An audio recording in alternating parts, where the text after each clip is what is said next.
Happy Thursday, everybody. The time is finally here. I'm making a full glute guide video. I have my sheet of notes here of everything I want to talk about. I still feel like I'm going to miss some things, but I think I'm going to hit most of the points that are important when it comes to glute growth. Also, I got my hair done today. I literally let my roots grow out for like over 6 months, so it was well past due. I didn't go very cool toned. I usually go more cool toned than this, and I feel like it's almost kind of yellowy orangey a little bit, but I kind of like it. I feel like nobody ever goes warm toned with blonde, so here we are. I did get it cut some. You might not be able to tell much, but it did used to be longer than this. I got like 2 inches off ish, and I also got some curtain bangs, long layers, and a full head of highlights. So feeling good. I wanted to get this done before I went to Switzerland, and I'm glad that I got out of the way. Also, she did straighten my hair when I went, but naturally I went to the gym right after my hair appointment, and now it's frizzy and looks kind of dead, but she said my hair was healthy, so my phone actually ran out of storage halfway through I was done filming that video, and I feel like I should just start over, so I'm just gonna start the video here and redo the part that I did before, because I feel like I lost my train of thought. Okay, so I'm gonna go ahead and start with my transformation. If you don't follow me on Instagram, or if you just haven't seen my transformation, I'll put it up here. This is my glutes before I started working out versus now. There's about a 30-pound difference between the two photos. Obviously, I weigh more now than I did then. And obviously, all 30 pounds did not go straight to my glutes, and they didn't go straight just to muscle either. I built muscle all over my body, but with the weight gain and the muscle gain also came some fat gain as well. At this point, I've been through multiple cutting and bulking cycles. So I'm leaner right now than I was at peak bulk, but just one thing to consider and to keep in mind, fat gain is normal when it comes to bulking and growing your glutes. Not that you're gonna get fat, but it is normal to put on some fat with muscle, and that's okay. It's a part of the process. You can always cut back down after you're done with your growing cycle and lean out and maintain the muscle that you have built. I know that that can be really scary for a lot of girls, and that held me back for a long time from seeing the results that I wanted, because I was restricting my food so much because I was scared of getting fat. And I didn't see the growth that I wanted for a long time because I wasn't eating enough, and I'll touch more on this later. But it's something to keep in mind and something to try to work through if that is something you struggle with or something that you feel like is holding you back. Another thing to mention, the way that I think about bulking, it's a short-term sacrifice for a long-term gain. I don't know many people whose goal is fat gain, but oftentimes that does come with the goal of muscle gain. And while that can be scary and discouraging, I encourage you not to let that discourage you from trying to reach your goals. Like I said, I let that hold me back for a long time, but once I opened my perspective and thought about it a different way, it wasn't so scary. And also, if you do things the right way, take things slowly, don't just eat as much as you can or do a dirty bulk, you're not going to gain a crazy amount of fat. It's going to be manageable, and it might be a little uncomfortable, but it's not anything crazy, and it's not to the point where you're unhealthy. I kind of went off on a tangent there, but when it comes to glute growth, there's a few main things that you need to focus on. And your glutes are a muscle, just like your biceps, your back, your calves, all the muscles in your body. And there's a few factors that apply to growing muscle in general, including growing your glutes. So I'm gonna go over those 4 things first, and those are the main things that you need to focus on. And then I'm gonna go over some stuff that is more specific to glute growth. But the 4 main things that I'm gonna talk about first are staples, and these are things that you need to get down.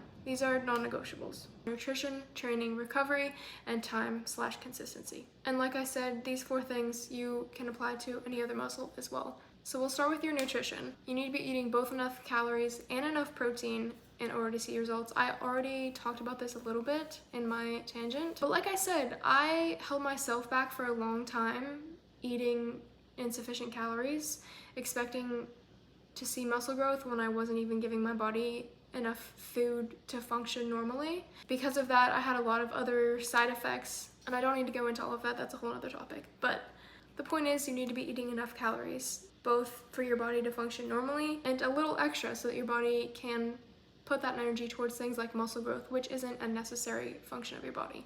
As far as calories specifically, it's very different person to person. Even if you're the same height, weight, age, even if you use an equation to give you your maintenance, your cutting, and your bulking calories, that doesn't take into account all the factors.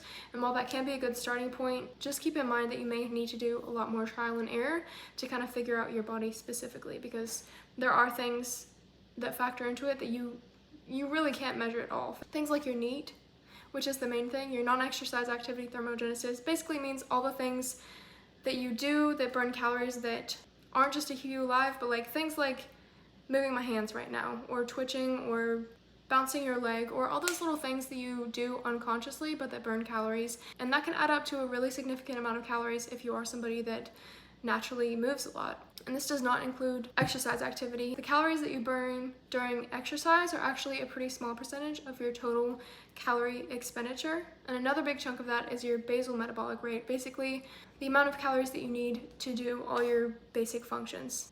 Breathing, having your heart beat, basically just keeping yourself alive, not including all the fidgeting stuff, not including purposeful exercise. That's what the basal metabolic rate is, and that's what makes up the main part of the calories that you burn in a day. But your basal metabolic rate is not the amount of calories that you should be eating, because obviously we're not just laying in a bed all day surviving, we're walking around, we're doing things, we're moving around all day. And even if you have a desk job, you do have little movements that you do, and you do burn calories outside of your basal metabolic rate. So anyways, with calories, if you're currently maintaining your weight, whether it's intentionally or not, if you want to grow your glutes, or any muscle really, you'll want to increase the amount of food that you're eating. You can do that by counting your calories, or you can do that by just increasing your portion sizes, or adding another snack into your daily meals, or focusing on more calorie-dense foods, so foods that are higher in fats and things like that. Obviously, the food that you eat also matters, so even if you're eating in a calorie surplus, you'll want to be eating whole foods, foods with good nutrients, foods with good micronutrients, vitamins, and minerals. So you'll want to be eating good sources of carbs like rice, potatoes, that kind of stuff, as well as vegetables, fruits, lean proteins, of course, and healthy fats like avocado, olive oil, and that kind of stuff. But all that to say, you need to be eating at least in a slight calorie surplus, which you can try to determine through an equation, but really it will take some trial and error, so you can track your weight, or just track your physique. Again, it's really difficult to give you specifics with this kind of stuff because it is so individual. The second thing with your nutrition is your protein. And protein is absolutely crucial to muscle growth as well. Protein is one of 3 macronutrients. You have carbs, you have fats, and you have protein. Protein is mainly in things like meats and fish. So chicken, turkey, beef, salmon, tuna, halibut, pretty much any animal meat is going to have a decent amount of protein in it. As far as how much protein to eat, it also depends. There's a lot of different recommendations for it. Some recommendations are as low as, I think, 0.3 or 0.5 grams of protein per pound of body weight, and some are as high as 1.2 to 1.5 grams of protein per pound of body weight. In general, you'll be pretty safe if you do 1 gram of protein per pound of body weight per day. So if you weigh 130 pounds, generally you'll be good eating 130 grams of protein a day. Some people say that's excessive, some people say you could do more than that and benefit from it. Both of those could be true, and also I'm sure there's variance between different people, and it gets to the point where you don't even really need to worry about that. Just make sure you're prioritizing protein each day. Try to have a decent serving with every meal. If you're tracking your food, aim to get at least 1 gram per pound of body weight, and if you want to do more than that, that's fine. There's really no downside to eating excess protein unless you have pre-existing conditions like liver problems and that kind of stuff. You just want to make sure you're eating enough protein, and of course, that protein isn't the only thing you're eating because you also do need carbs and fats in your diet. There are exceptions to that rule as well. If you are very overweight, say 300 plus pounds at 5'4", a lot of that is going to be fat, and that doesn't mean that you need to have 300 grams of protein per day, and that's where you kind of need to take things case by case. And in general, just aim to prioritize protein in all of your meals. Another thing that can really help is meal prep. So if you find that you have a hard time keeping up with your nutrition, meal prep can be a lifesaver. I used to do this a lot. I still do it occasionally, but I do also have a meal prep service that I get, so I don't do it quite as often. But I used to do it really consistently, and it helps a ton if you have all of your meals prepped up at the beginning of the week. Not necessarily all of your meals, but you can do 2 different meals. I usually did chicken and rice and like a beef and a veggie combination. So basically 2 combinations of a protein and a carb. Fats being added in with olive oil, or if you're having beef, it already has fats in it. So you don't have to worry about that as much. But if you get a routine going, it's pretty easy to do. It just takes a few hours once a week, and then you're covered for a big percent of your meals. And then you just fill in the rest with things like yogurt bowls, oatmeal, that kind of stuff. It's really easy and doesn't take a lot of time. And if you're lazy like me, it doesn't take a lot of effort either. So that's most of what I have to say about nutrition. Obviously, I can't hit everything in one video, and I could go off on a million rants about details. But the main things to focus on are making sure you're eating enough food and enough protein. Also, disclaimer, I'm not a registered dietitian, I'm not a nutritionist or anything like this. I'm just trying to share my experience and what I know and what I've learned through my certifications, my personal training certifications. So don't take any specific numbers to heart. And again, everyone's different. So make sure you're doing things for your own body and not based off of somebody else's. Next to the 4 key things is training. Obviously, if you want to be growing your glutes, you need to be training. You can work out from home and you can see results working out from home. You do want to keep in mind progression though. The reason why the gym is typically better in the long run at least is because there's a lot more room for progression, a lot more weights, generally a lot more machines and different kinds of things that you can use to continue to progress over time. If you are working at home, you want to make sure that you have proper resistance. So if you're just doing bodyweight exercises, that can be a great place to start, but it's not really ideal in the longer term since you're not able to progressively overload your muscles, which I'll talk about more later. But basically, you need to keep pushing your muscles more and more to the point where your body says, okay, we don't have enough muscle to keep up with this, we need to build more muscle. So if you are working out at home, even if you don't have a lot of equipment, you can improvise using things like milk jugs. You can get resistance bands. Obviously, you can get dumbbells. There's adjustable dumbbells that you can get where it's usually a cheaper option. Not super cheap, but adjustable dumbbells can be really helpful. Of course, you can get, big at-home gym machines that have actual squat racks or that kind of stuff. But if you don't have any equipment or you're not able to get the equipment, again, you can improvise. Another really good way to improvise weights is by using a backpack or even just like a bag and filling it with books or water bottles or anything that you have that has weight to it. And then you can strap it on your back or hold it or whatever the exercise calls for. So if you were doing bicep curls, for example, you could have a tote bag, put books in it, and hold the handles to do your bicep curls. If you were doing glutes, which is what we're talking about, you could fill a backpack with books until it's an appropriate weight that allows you to challenge your muscle. Have a backpack on your back, do whatever, squats, lunges, step-ups, whatever it is, using that as your resistance. Obviously, if you're in the gym, you'll have more traditional forms of resistance, but you do want to be able to have sufficient resistance and progressive resistance over time so you continue to challenge your muscles and can continue to see progress. Next, I should have mentioned this first, but form. Form is so important. This is the first thing you need to worry about when it comes to training, especially if you're a beginner and you don't really have any experience with bracing or really lifting weights at all. You want to make sure you have your form correct for every single exercise that you do, and you don't want to push it until you know that you have your form correct. So you don't want to go too heavy and you don't want to reach the point of failure or to where you're really challenging your muscles until you know that your posture and your form and all that kind of stuff is correct. Obviously, you don't want to injure yourself and set yourself back even further. So form is key. Obviously, form will be different for every single exercise, but the main things that generally you want to keep in mind for most exercises is bracing, like I said. So bracing your core and bracing your back protects your spine. Generally, you want to keep a neutral spine. So basically, you don't want to have your back arched, you don't want to have your back rounded. Again, for most exercises, some exercises you will want to do those things because it's part of the exercise, but for a lot of them, you'll want to keep a neutral spine, you'll want to keep your limbs aligned. So when you're doing lunges or squats, you'll want to keep your hip, your knee, and your ankle aligned. So you don't want your knee to be caving in, you don't want it to be pushing outward. As far as specific exercises, again, there's little cues and lots of little things for each specific exercise, but just do your research or get a trainer. Obviously with my clients, that's what I do. I do a lot of coaching cues, visuals, and that kind of stuff for each individual movement, but just make sure you have your form correct.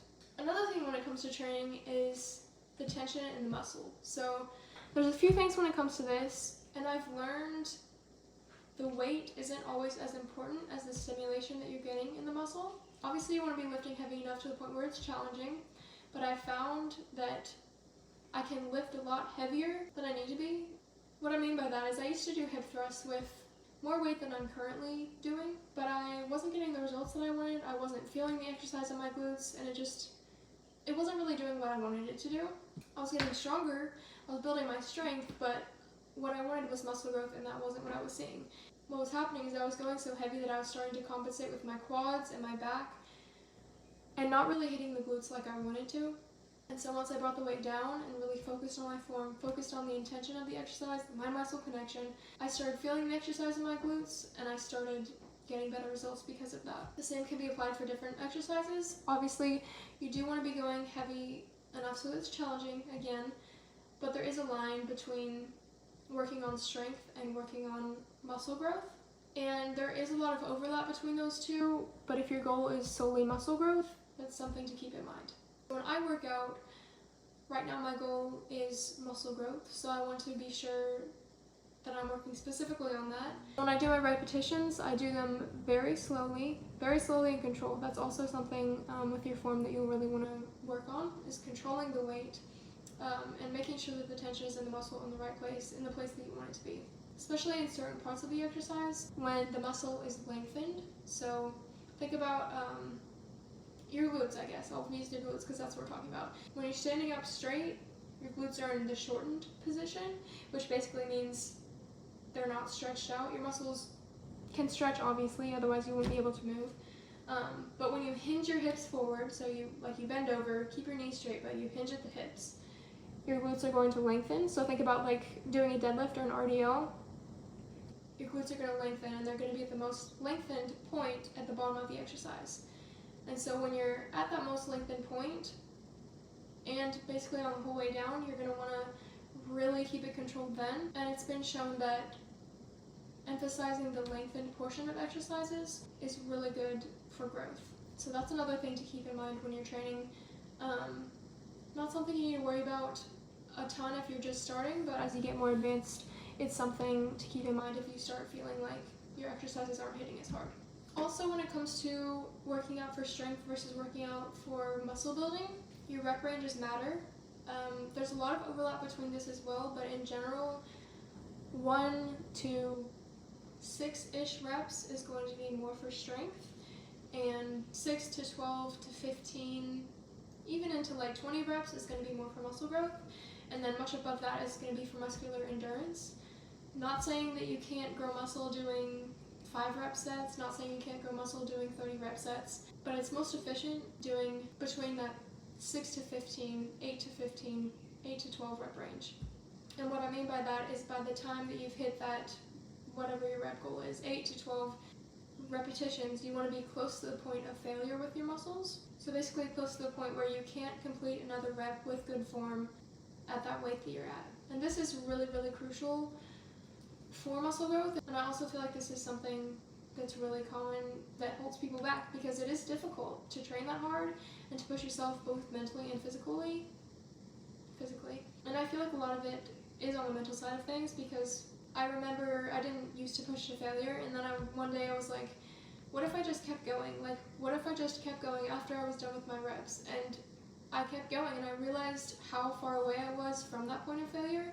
And after that, I started pushing myself more, upped the weights, really focused on my form, and made sure that I was getting closer to failure. You don't have to go to absolute failure every single set, but generally within 3 to 5 reps of failure is going to be where you're going to get the most growth. So that's also something that is really important, especially as you get more advanced. When you're a beginner, again, gains come a lot easier, and you really want to make sure that you got your form down and everything before you start going into these more intense sets. But in the longer run, it's definitely something that's really important. Third thing on my list is recovery, and this is also something that I feel like a lot of people miss out on. There's a lot of hustle culture and a lot of go, go, go, sacrifice your sleep, get as much done as you possibly can, which is all fine, but recovery is important. And there is a balance to be had, because I know if you do have a busy schedule, sometimes you do need to get up extra early to be able to get in the gym. Or sometimes you need to stay up late to be able to get in the gym. But it is something that you need to find a balance in, and make sure that you're still getting enough recovery to see the results that you need to see. So, sleep is crucial. That's not to say you can't get any muscle growth if you don't get a perfect 8 hours of sleep every night. but it is important, and sleep is the main form of recovery for humans. So you want to ideally be getting quality and quantity sleep consistently. So enough sleep doesn't necessarily mean 8 hours. Some people do really well with 6 hours, some people do well with 10 hours. It's also something that's really individualized, but you do want to make sure that you are getting enough sleep for you. And quality sleep as well. So if you're constantly waking up through the night, or if you're on your phone a lot before bed, that's not ideal, and your sleep will be affected by that. I get on my phone right before I go to bed, so I'm not saying that I'm perfect, and I'm not saying that if you get on your phone before bed, you're not going to see muscle growth. It's just another thing that you can optimize. In general, you just want to make sure that you have enough sleep and at least decent quality sleep. In a perfect ideal world, you would go to sleep at the same time every night, wake up at the same time every morning, because consistency is also a big factor in the quality of sleep that you get. So that's something that you can implement if you're able to, but again, lots of people have difficult schedules, and it's not the end of the world if you're not able to do that. Just try to get decent sleep. Also, with recovery outside of your training, you want to make sure that you're de-stressing. Stress is not a bad thing inherently. When you do a workout, your body does get really stressed, but that's the point of the workout, is to get the damage in your muscles so that you can recover and be better from it. So stress is not inherently bad, but if you are constantly stressed, whether it's from overtraining or whether you're stressed out from work or personal matters, it does have an effect on your recovery. So if you are somebody that's really stressed, that's also something to try and work on. I get stressed with my work, and I found what helps me is setting aside time intentionally to just chill out. So whether that be taking my dogs on a walk, just sitting outside, or whatever it is that can help you de-stress, it's good to keep your stress levels down outside of training so that your body is able to recover properly. It may seem like it's unrelated, but mental stress causes fatigue, and that affects your whole body. So that includes your recovery, and that can affect your muscle growth. So again, I would encourage you to incorporate low intensity activity and low stress activities outside of your training when you can, to bring your stress levels down and generally just to have more enjoyment out of your life. I used to not do any of those things, and I used to try to just get as much done all the time, but now that I do take time to do more of those things, one, I enjoy life, and two, I do actually recover better, which seems weird, but it's true. You also don't want to be working out every single day. And this is something I could have talked about in the training portion as well, but rest days are important. Just because you work out every single day of the week doesn't mean you're going to get better results than somebody that works out 5 days a week. And I used to think that. I used to work out 7 days a week. I never had a rest day, and I would feel guilty if I did. Now I work out 5 days a week, but I've set things up so that when I do work out, I'm able to really focus on that workout, get a really good workout, and then I'm able to recover from it. And that's really important. So however you end up setting it up for yourself, I would recommend having at least 1 rest day a week. That doesn't mean that you have to sit around all day. You can still do low intensity walks or biking or those kinds of activities that don't put a lot of stress on your body.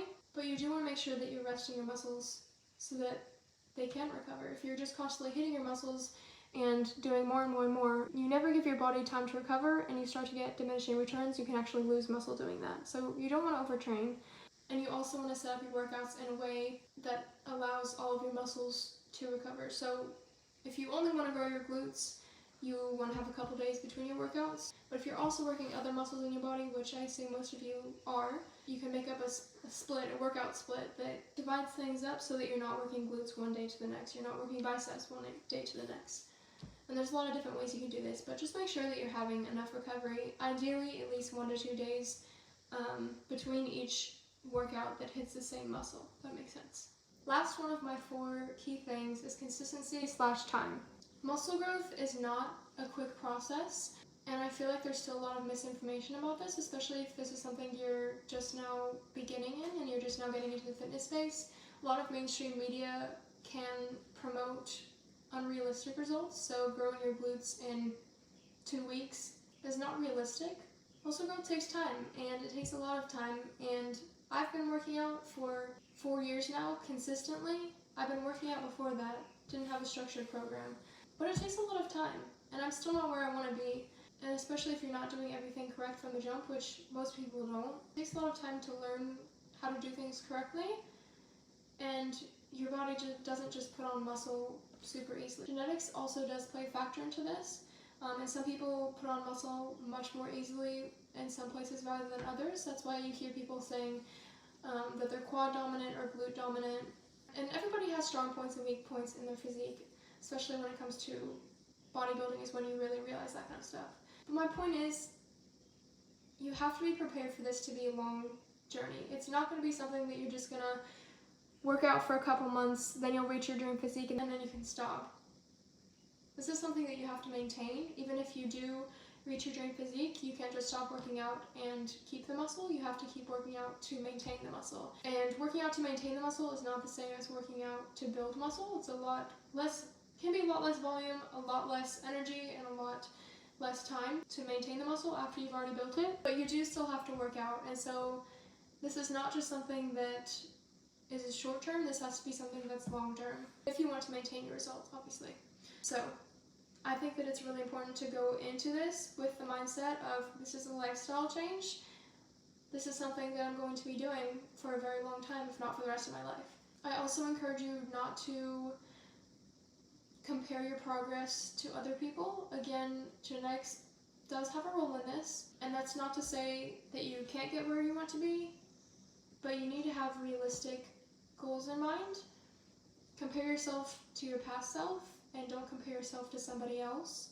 Track your progress by either weighing yourself, measuring yourself, taking progress pictures. Whatever way you track your progress, just make sure you are progressing over time. If you're not progressing over time, then you need to reevaluate, and that's when you can change things up. But don't expect to grow your glutes inches in the first couple weeks that you start training. This process does take time, and it does take consistency also. So if you work out consistently for 3 weeks in a row, 5 days a week for 3 weeks in a row, that's awesome. But then if you get bored and stop for 2 months, your progress is going to be affected by that. And if you do that consistently, you might not see results at all, and you definitely won't see as good of results as you would if you were just consistent with things. And I know that consistency can be one of the hardest parts of it all, and that's something that I can make a whole other video about. But you do need to be consistent. Not that you have to work out 5 days a week every week. You can start with whatever's realistic for you. So just 1 to 3 days a week to begin. Get yourself in the habit. You can always work up from there, and you can see results doing just 3 days a week. You just need to make sure that you are pushing yourself in your workouts, you're getting the right recovery, and you're getting the right nutrition, and that you're staying consistent over time. And so one thing that's really important to learn is to stop basing your actions off of your feelings and basing your actions off of your goals. There are days when I dread going to the gym. It's the last thing I want to do. I feel tired. I feel like I have way too many things to do, but I know that I have my goals, and I know that skipping is not going to get me to my goals. And so you have to learn how to work through that, build up your mindset, build up the habit, and be able to go even when you don't want to go. Oftentimes our feelings want us to take the easy path, which generally is not going to get you to your goals, so you have to learn how to separate your feelings from your thoughts and from your actions, and be able to do things when they're hard, when you don't want to go, when you're too tired. You have to be able to be consistent. And that's not to say that you can never take a day off. That's not to say that if you mess up or you're not consistent that you're never going to see results. It's okay to take breaks sometimes. Your mental health is very, very important, and if it becomes something that's unhealthy for you mentally, you need to get help with that. You need to make sure that your mind is in the right place. But also, you won't see results if you're constantly skipping because you don't feel like going. And I think I'll make another video about mindset, consistency, and discipline, motivation, all that kind of stuff. So that's all I'll say for now. But for consistency and time, you need to stay consistent week to week, for the most part, over a long period of time, and be patient with yourself. Okay, so those were the 4 main things. Now I'm going to talk about a few things that are more specific to the glutes and growing your glutes. Firstly, I'm going to talk about genetics again. Some people use genetics as an excuse and let that stop them from even trying. And that's not what you want to do. Genetics do play a role, but that doesn't mean you can't build muscle. Everybody can build muscle. Everybody can lose fat. Everybody can improve their physique, no matter what your genetics are. And so you don't want to use your genetics as an excuse, but you do want to keep them in mind when you're setting your goals and making sure that you have realistic goals. For example, things like your bone structure come into play. So literally how your skeleton is made up affects the shape of your body, and that can affect the shape of your waist. That can affect how wide your hips are. Hip dips, some girls just don't have hip dips because their pelvis is shaped in a different way than girls who do have hip dips. I have hip dips, I will always have hip dips, and that's something that I've come to terms with. It used to be a huge insecurity of mine when I first started, but unfortunately, there's not a muscle on the side of your hip to grow. You can grow your glutes, you can grow your quads, you can grow the top part of your glutes, and that can definitely help and make them less prominent, and that's what I've done in my physique, but you can't really fully get rid of them through training and nutrition. Obviously, if you got a BBL or plastic surgery, you can fill in hip dips with fat or implants. That's besides the point. My point is you need to have realistic goals. Base your goals off of your own body and not off of somebody else's body. Waist size is also a big factor. I know we're not talking about waist, but it's also something to keep in mind because I know a lot of girls who want to grow their glutes also want to slim their waist. But that also does have to do with your bone structure and your ribs, and some girls naturally just have a very small waist. No matter how much weight they gain or lose, they're still going to have that shape. Some girls have wider rib cages, some girls have smaller rib cages, and that does play a part in things. And you just need to keep that in mind when you're setting up your goals and setting up your expectations, because you don't want to set up your expectations to something that is unrealistic. Next, when you're isolating your glutes in exercises, oftentimes glute exercises are actually leg exercises, and they may bias the glutes more than the quads, but generally you'll still be using your quads, your hamstrings, and different parts of your legs in exercises. And that's normal. There's not really a way to only specifically use your glutes. And I know that some girls want to grow their glutes and not their quads, and there are ways to train your glutes more than your quads, but your quads do assist in a lot of movements that work your glutes. If you do want to focus more on your glutes though, again, there are ways to do so. The glutes work with the hip joint. So movements where you hinge your hips are movements that are going to hit your glutes. Things like hip thrusts, Romanian deadlifts, lunges, squats, leg press, kickbacks. There's a million different examples. But the fact that your glutes are connected with your hips is something to keep in mind when you're doing your exercises if you want to bias your glutes over your quads. And this is something that I do a lot in my routine because I want to grow my quads, but I work my quads on a different day that I work my glutes. So when I work my glutes, I want to bias my glutes over my quads. And you can put this into practice in a lot of different exercises. For example, step-ups. This is something I do a lot. It's almost more of a single leg RDL, the way that I do step-ups, because I aim to limit the bend in my knee. The bend in your knee is what's going to bring your quad in. Your quads can still stabilize and work in a different way when you're not actively bending your knee. But basically when I do step-ups, I really emphasize the hip hinge. I try not to actively bend my knee a ton, and I'm more focused on hinging at the hips and getting a full stretch in the glutes, keeping it slow and controlled, and really hitting the glute over the quad. And I can put a video up of what I mean by this. I've also made videos about this before with a little bit more details. But you can basically use that. You can use that logic for other exercises as well, like Bulgarian split squats, leg press, and other exercises like that. Especially compound exercises or exercises that work many muscles, so things like squats, leg press, even step-ups are generally considered a compound movement. But again, by adjusting your form and focusing on certain things, you can hit more glutes than quads, if that's your goal. So I would say do a variety of both compound and isolation movements. So start with your squats or leg press or hack squat, boat squat, reverse hack squat. There's a lot of different things you can do, but include both those compound movements and more isolating movements like kickbacks or hip abductors. Another factor when it comes to glute growth specifically is volume. So how many times you're working glutes a week, how many exercises you do in your workout, all that kind of stuff has an effect on your glute growth. And the more volume you can handle and recover from, the better results you'll get. But that doesn't mean that the more you work out your glutes, the better results you're going to get. Because you still have to make sure you're able to recover. And if you work glutes one day and then you work glutes the next day and you do it day after day after day, you never give your body time to rest, you'll never see the growth. So you have to set up your training routine accordingly. Again, and it depends how many days you're working out a week in total, what your goals are with the rest of your muscles and the rest of your body. But if you're trying to prioritize and grow your glutes, you want to prioritize that in your routine. So you want to work your glutes as much as you can while still recovering properly. That could be 3 times a week, that could be 2 times a week, that could just be once a week. Some people can recover quicker than others. So also it's an individual thing and you kind of have to play around with it.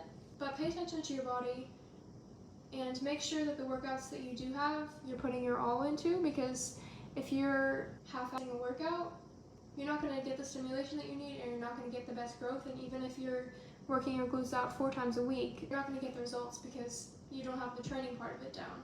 You still have to be able to work to failure, and I've found I used to do a lot more volume, but I didn't have the intensity, so my results were not following the amount of volume that I did. And once I did less volume, I was able to focus in on the exercises and the workouts that I do have, really hit my glutes in those times, gave myself plenty of rest, and I got much better results because of that.